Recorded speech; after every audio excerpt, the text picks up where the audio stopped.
सच की आवाज, हर खबर सबसे तेज। ये है द हिंद 24 न्यूज, सच के साथ हर वक्त। नमस्कार, आप देख रहे हैं द हिंद 24 न्यूज और मैं हूं आपके साथ साक्षी निर्वाण। आइए नजर डालते हैं आज की कुछ खास खबरों पर। कोई रीढ़ की हड्डी बिकाऊ नहीं के बाद पावरफुल इंस्टीट्यूशन फिर से। अभ्या की मां रत्ना देबनाथ का साड़ी के किनारे लिखा मैसेज। गुरुवार को पानीहाटी से बीजेपी कैंडिडेट रत्ना ने बैरकपुर के एडमिनिस्ट्रेटिव बिल्डिंग में अपना नॉमिनेशन फाइल किया। पूर्व केंद्रीय मंत्री स्मृति ईरानी उनके साथ थीं। रत्ना के नॉमिनेशन फाइल करने से पहले बीजेपी कार्यकर्ताओं और सपोर्टर्स के साथ जीटी रोड पर एक जुलूस निकाला गया। उस जुलूस में स्मृति ईरानी और बीजेपी लीडर बिप्लब देब मौजूद थे। जुलूस में वी वांट जस्टिस का नारा लगाया गया। কি বলবেন? কিছু বলবো না। আমাদের মহিলা মুখ্যমন্ত্রী তিনি থ্রেড কালচার চালান, আর আমাদের পানিহাটিতে যিনি পানিহাটি অভিভাবক বলেন তারই থ্রেড কালচারের জন্যই আমাকে চক্রান্ত করে এগুলো করা হয়। এ নিয়ে আমি কিছু না, ভয়কে জয় করাই আমার একমাত্র।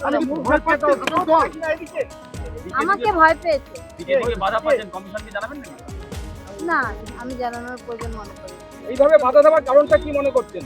আমাকে হয়তো কালকে আঘাত করলে আমি হয়তো আজকে নমিনেশনে আসতেই পারতাম না, ওই জন্য আমাকে আঘাত করার চেষ্টা করেছিল।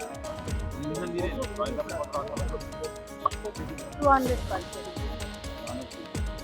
সমস্ত মানুষ আমার সঙ্গে রয়েছে, সারা পশ্চিমবঙ্গবাসী, সারা পানিহাটিবাসী, সবাই যেভাবে 14 তারিখ রাত দখল করেছিলেন, আমি চাইবো 29 তারিখ আপনারা সেইভাবেই গণতান্ত্রিক অধিকার প্রয়োগ করার সময় পদ্মফুল চিহ্নে ভোট দেবেন এবং সারা বাংলায় পদ্মফুল ফুটবে এবং একটা রাম রাজত্ব তৈরি হবে।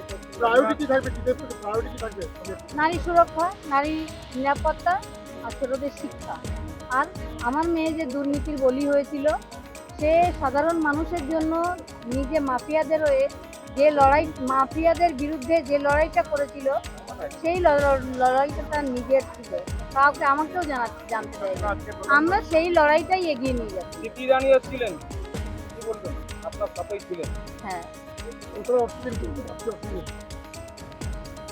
বিপ্লব দা ছিলেন আমার সঙ্গে, ডক্টর রজত বন্দ্যোপাধ্যায় ছিলেন, সবাই ছিলেন। এবং देखते रहिए द हिंद 24 न्यूज।